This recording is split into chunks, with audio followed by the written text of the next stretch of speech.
In today's podcast, I sit down with Sam Sykes, founder of Deploy IQ. We break down how AI is changing the way estate agents capture and convert leads. We get into what most estate agents are missing on their website, how to turn missed traffic into real conversations, and what practical, no-nonsense approach AI can actually look like in estate agency. Hope you enjoy the episode. If you're an estate agent listening to this, it's worth asking yourself this simple question. Is your current system genuinely helping you grow?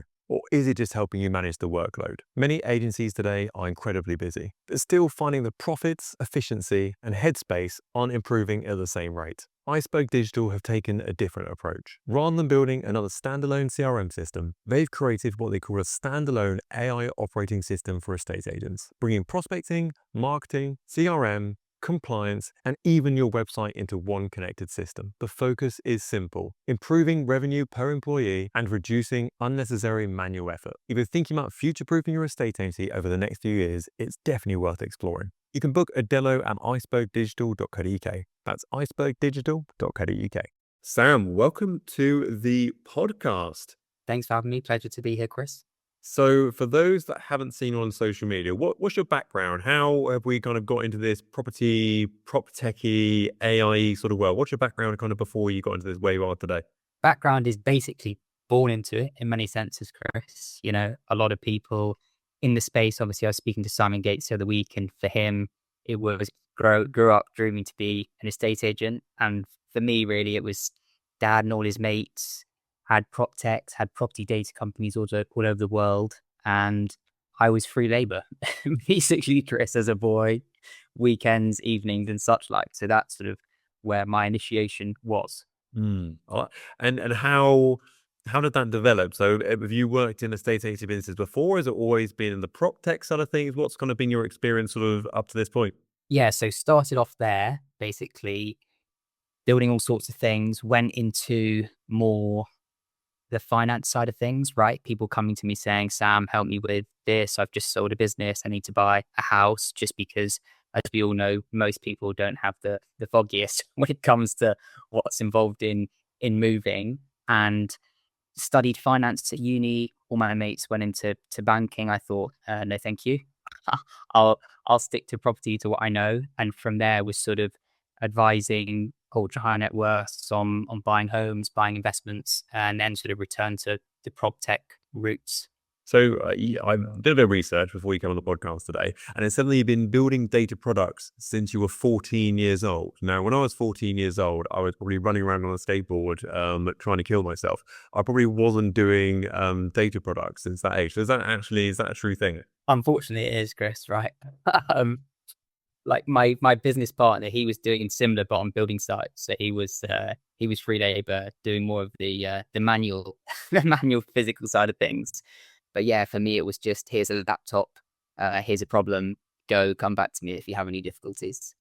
Okay, I'm getting the vibe that Sam, you're a smart guy already. So let's delve into that if that's okay. So I've actually had a chat with yourself and your business partner before historically. So talk me through the problem here, because it was actually, the penny kind of dropped for me a little bit. So effectively, you talk through, obviously kind of the big picture for you guys is that you realize that a lot of estate agents websites get a lot of traffic and they get a lot of views sort of thing, but nothing really ever kind of comes of that. And sort of the problem we're looking to solve here is to kind of get more leads for estate agents by converting more of that traffic into an actual someone that engages with the business rather than sort of just scrolls their page and then kind of disappears off in the distance. So talk us through kind of how that sort of looks and kind of the problem we're trying to fix here for agents. Yeah, so really came about from bad experiences, right? I guess you could say, in terms of, for me, I'd always be looking to buy homes for clients, and I'd be saying, got a budget of X amount, or I need to sell to buy, and got an urgent timeline, and just never really getting a response, right? I work with a lot of the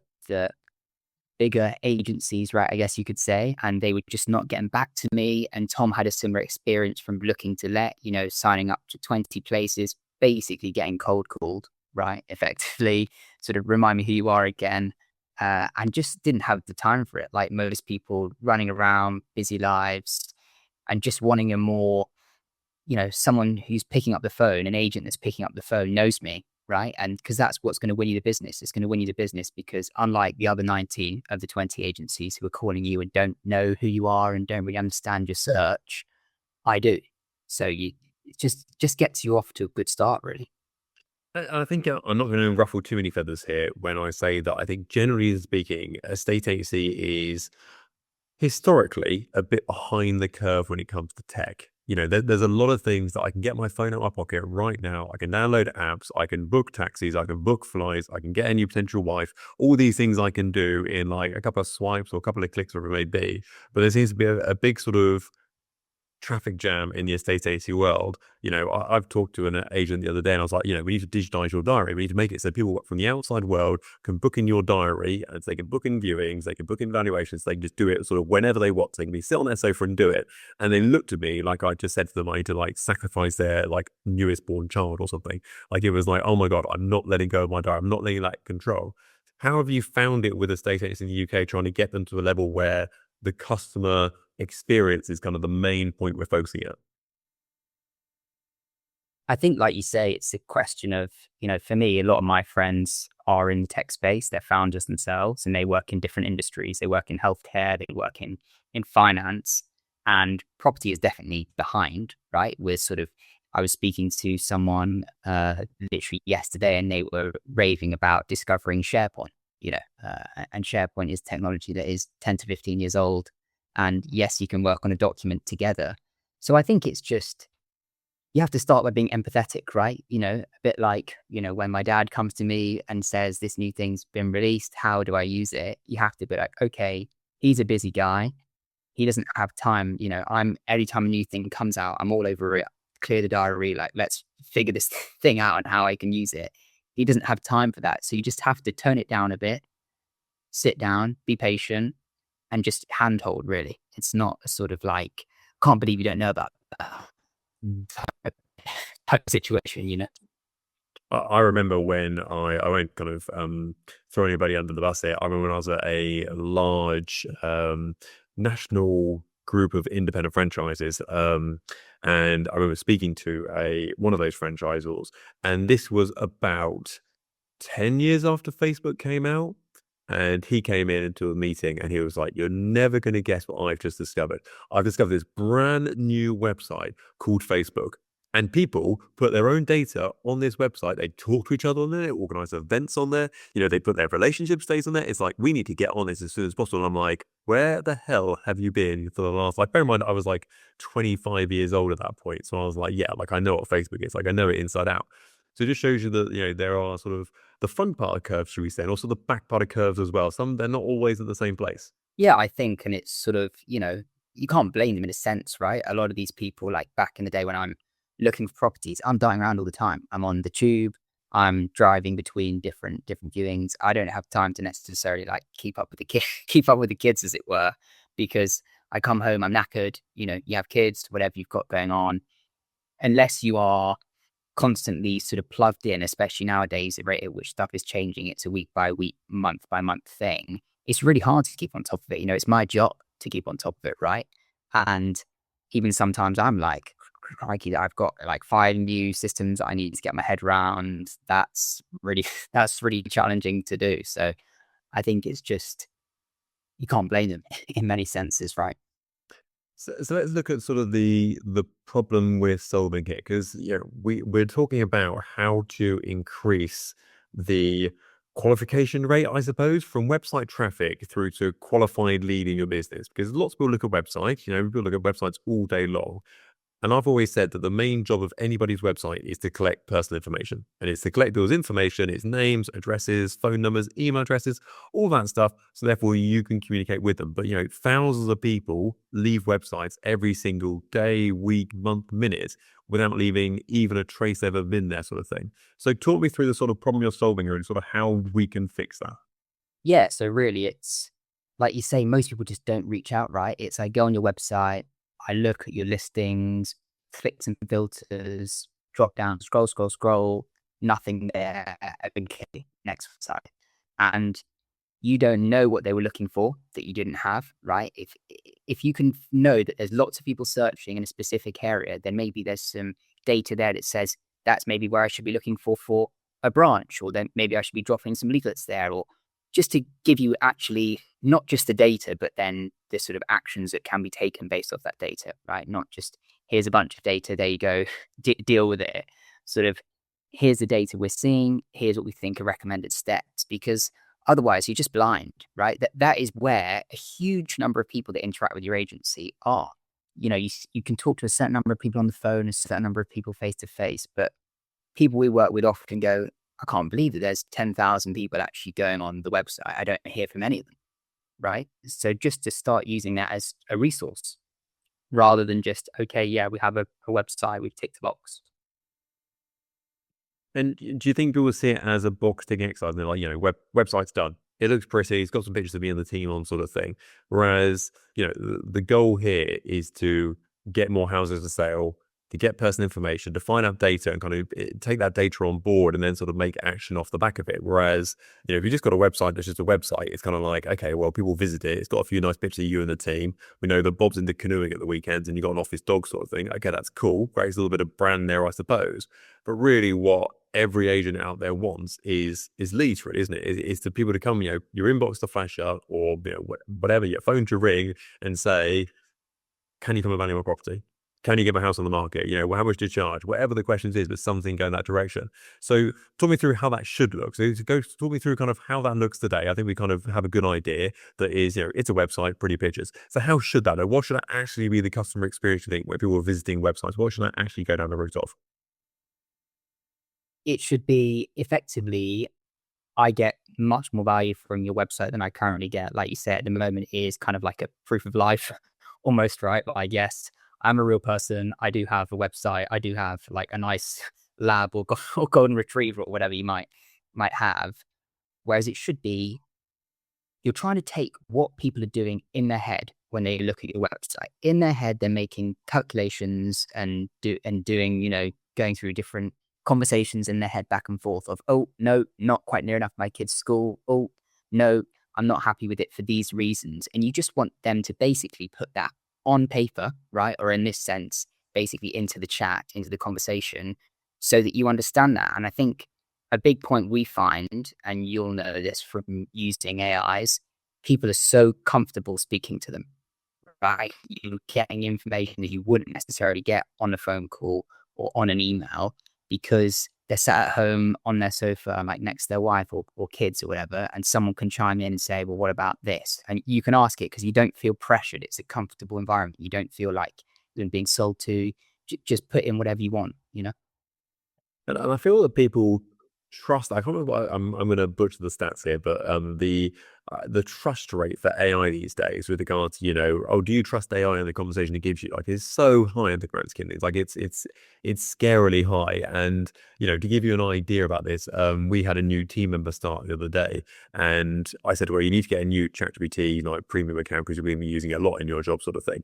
But you need to, in the meantime, just use my account, sort of thing. Here's my login details, just use mine. I thought to myself, I was like, Christ, I use my ChatGPT like account for everything. It's a bit like saying to you, here's my Google searches for the last 5 years. Let me know if you find anything good. Like, I use it for everything with regard to like planning my day, to what's the weather, to what should I do in the weekend, what's a good meal to make, sort of thing, what's a good movie to watch, sort of thing. Like, you would know a lot about me because I trust it, and I trust it to give me the right answers to respond in the right way. Yeah, funny you say that, right? Like the main use of ChatGPT is therapy. So people are telling it absolutely everything, right? And I'm similar to you in a sense. I have like my own custom AI, but with that, I'm saying the same things, right? I'm giving it a huge amount of information, and it's that you got to provide value for that, right? You give that information to ChatGPT because you get outputs when you're asking it about your day. You get a nice organized schedule, which is organized in a way that takes into account your meetings, your priorities, much more context about you. So it's about delivering that experience on the website rather than just giving generic answers or generic things that anybody can find on the website. Is finding that quicker and it's relevant to you. It's not just a generic experience, which is what ChatGPT and stuff gives you. It gives you it is ChatGPT, but it's ChatGPT for Chris. I'm a big fan of a custom GPT, to say the least. So this because I'm actually, after I had a chat with Tom the other day, I actually looked at my website and I thought, I wonder how many visitors I get every day, because for me it's kind of a vanity metric. I'm like, it doesn't really change my life at all. I'm not pushing people towards my website. It's not the same for myself as it is for estate agency businesses. It's not kind of a big deal for myself. But I looked at it and I was like, actually, I'm getting about 100 visitors every single day to my website, and I was like, I'd probably hear from a couple of percent of those, I suppose, in the grand scheme of things. And I thought to myself, a really easy unlock here is, how do I get it from like 2% contacting me to like 3% contacting me, or 4% or 5%? It is I've kind of got the traffic already. It's just, instead of saying, just visit my website, look at the pictures and read some of the blurbs sort of thing, just let's have sort of a farm in this sort of direction. Let's head in this sort of direction that we wanted to go in. So talk me through how this actually looks then. So I arrive on the website and I'm logged into it. Does something jump up in front of me? Do I talk to it? Do I type it in? What's the sort of, what are we trying to get from me? Is it what I'm looking for? Is it trying to book a valuation? What's its number one goal, if that makes sense? Good questions. Good questions. I think really the approach we've taken is what it looks like is up to the agent, right? Many agents say, okay, I want it on certain pages. I want a bar. I want a pop up, right? Just in the same way that different people sell in different ways, or you brand your social media in a different way. This should be exactly the same, because you don't want the same experience everybody else gets. And we notice with different agents, they get different demographics, want different things, right? Sometimes people really clearly want a ChatGPT-esque bar because that instinctively triggers, okay, ask anything, like let's give it a go. And other times people want a pop-up thing, give me a hand, help me here. So we're quite flexible on that front. And then in terms of the objective, goes without saying, right? For agents, it is, can we get more listings? But it's about, can you get there in an intelligent way? Like if I'm just upfront saying, give me your email and I'll give you a valuation, there's some value in that, but people are used to that, right? Buyers are used to that. I can go on Zoopla and do that. Like, why am I doing it here? Why am I doing it with you specifically? So it's about delivering as much value as possible before you're asking for that. It's an exchange of value, and I'm giving you stuff for free type thing up front, so that then you're more comfortable because you know that you're getting a better experience here than you would elsewhere. And talk me through. So what's the game look like here? If we, I mean, this is not an advert for you and your services. This is kind of me being interested and nosy. Let's say, for example, you have 100 people visit your website every single day as a nice round metric. What's the sort of jump or improvement you see? Because it's all well and good to say, oh yeah, we've got an AI thing on our website which talks to people and it does this and it talks about what they're looking for. But obviously, we're looking for kind of real results here. So what would you expect? So if I came to you and said, I've got 100 people go on my website every single day, I don't hear from 99.9% of them, sort of thing. What sort of improvement or step up do you see with an AI enabled conversation on your website? Yeah, very good question. So our usual baseline is most people have a form, and effectively, if you have a form, your conversion rate, as it were, from 1,000 website visitors is about 7. So it's 0.7%, which is obviously not great because they've got to navigate to the right page. And then, yes, Google might help you autofill some of the form, but you fill in the form, it's a little bit boring. Why wouldn't I just give you a call? We really see that is the absolute bare minimum.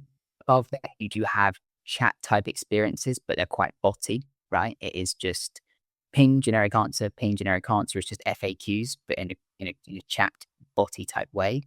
And that's getting you more 2.5%.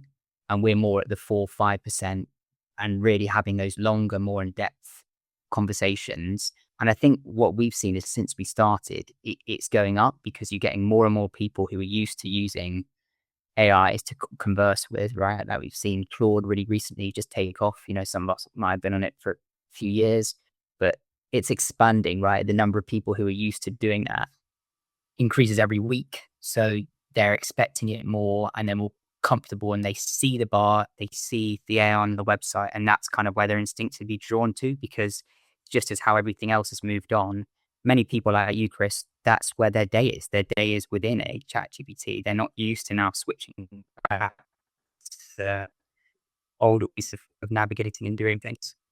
Mm. And can you Actually, I'm just being nosy because I can be nosy. Can you change different outputs? So, for example, if you had things like, I don't know, like a lead magnet for your business, like here's our video we record about, 5 steps of advice about how to sell your home, or here's a bit of advice. We wrote a book about how to sell your house in Winchester, sort of thing, or we've done this, these sort of lead magnets and sort of things you can give away in exchange of data. Can you action that through it as well? So you can use that as well as like a prompt for your business to kind of get towards personal information off the back of it? Yeah, absolutely. So the way we do it is similarly to social media, right? Lots of people are there on social media saying, I get X number of interactions, this is my reach.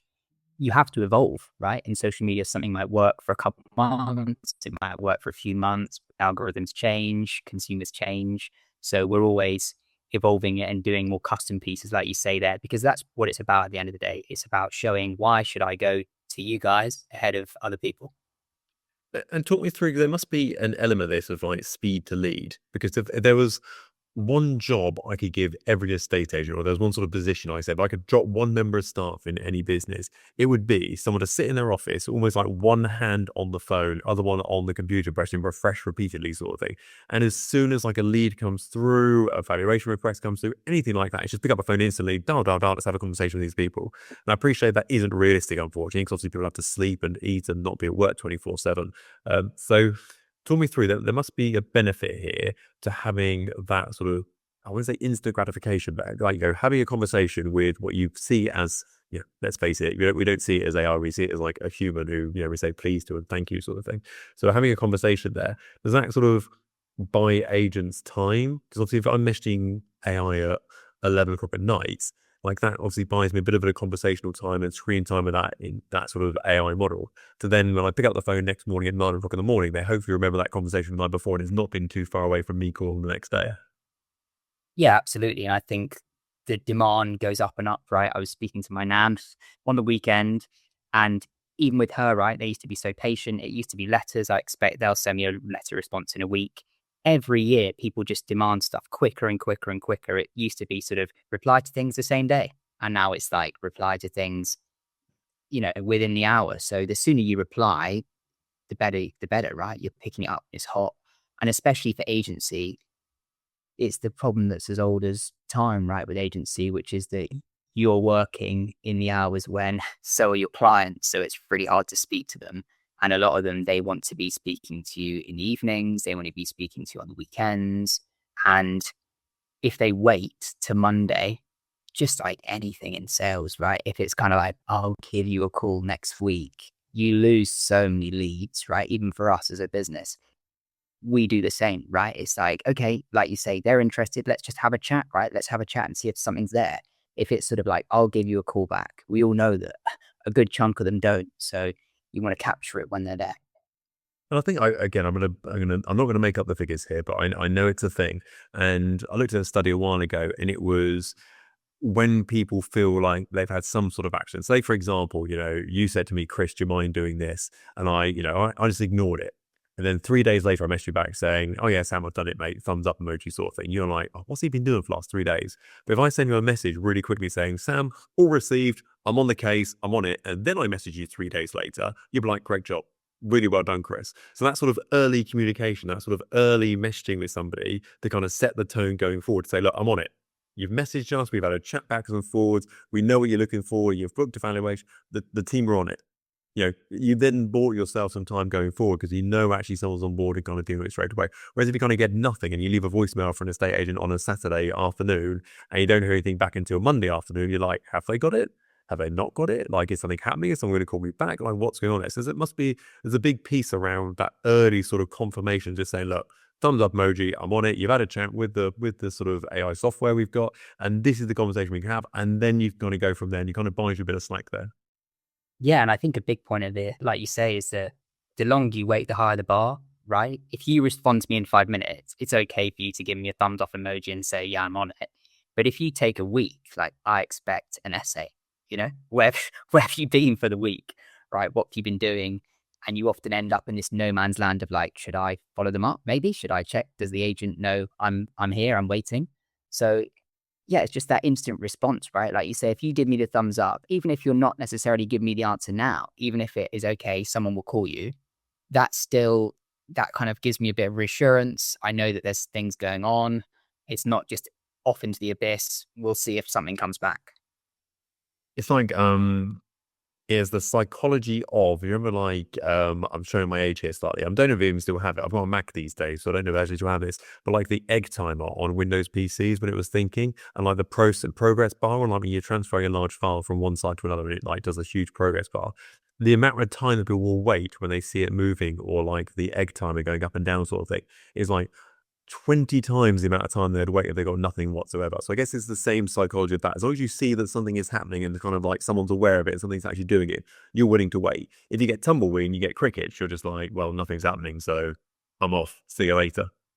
Yeah, and there's so many options nowadays, right? There's so much choice. And it's just a case of how can you differentiate? And a big way is just, well, I am responsive, right? I am more responsive, and now there's all these systems which enable you to be so. Back in the day, a letter could only go so fast, right? If I'm responding to people by letter, or, when it was took more time to write emails and such, like, it's really hard then to respond within the day. But now, and that's why the demands increase. The demands increase because people know it's possible. People know, like, you can, like, if you were on it properly, you can respond to me within 10 minutes. You can respond to me within an hour. Whereas back when it was a letter, obviously, come on. So that's where the change in demand comes from.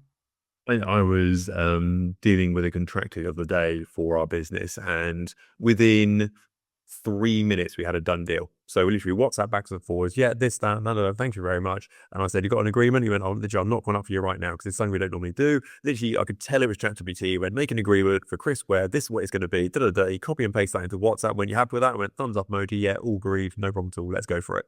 Within 3 minutes, it was all signed up. Go back 2 years ago, that was taken days to get in place. And it's like, while the idea is hot, let's get it done.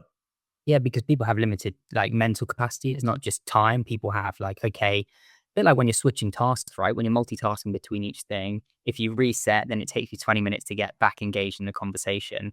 So a 5-minute task actually becomes a 25-minute task if we pick it up in a week's time. So just give me the value now. That's where the demand is, and that's what gets deal velocity going much faster. So, second to last question, so penultimate question to put it in a posh way. If someone's listening to this and they're like, I'm not using AI at all. I've not even thought about using ChatGPT. I'm not using it on my website. I'm not using it in the content I produce. Where should you even start? What would be like a baby step, or like step one? What should they look at in their business and go, yeah, that's not a bad place to kick things off? I think the start point, I would say, is you got to start, right? You got to take that first step, as daunting as it is, because the problem is the pace of the change is so rapid that it's compounding, right? Like, I would say, maybe a bit of a bold claim, I would say most people would struggle to catch me now, right? I've got systems built on systems built on systems. I move so much faster. Like, have fun, have fun trying to catch me, to where you got to get moving, because yes, ChatGPT is a start, but there's so much beyond that.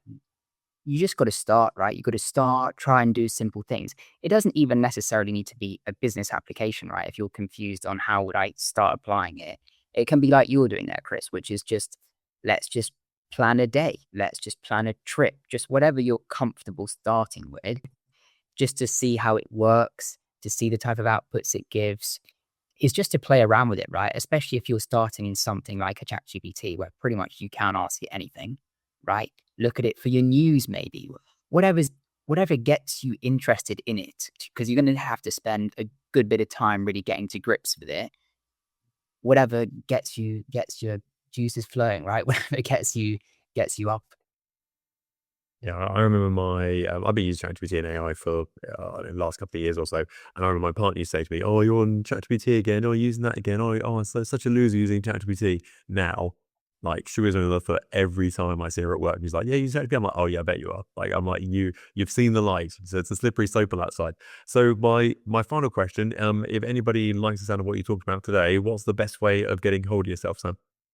You can find me on LinkedIn, Samuel Sykes on LinkedIn. Is probably the best place. I'm pretty active on there, pretty responsive. Do my best to be responding within the hour, Chris. Yeah, amazing. Well, I'm sure you've got some sort of very clever automation in the background that comes back very quickly. So you can play the game. Is it Sam or is it not Sam? We'll never know. Sam, I might do. I might do. thank you so much for coming today. You've been a brilliant guest. Thank you so much.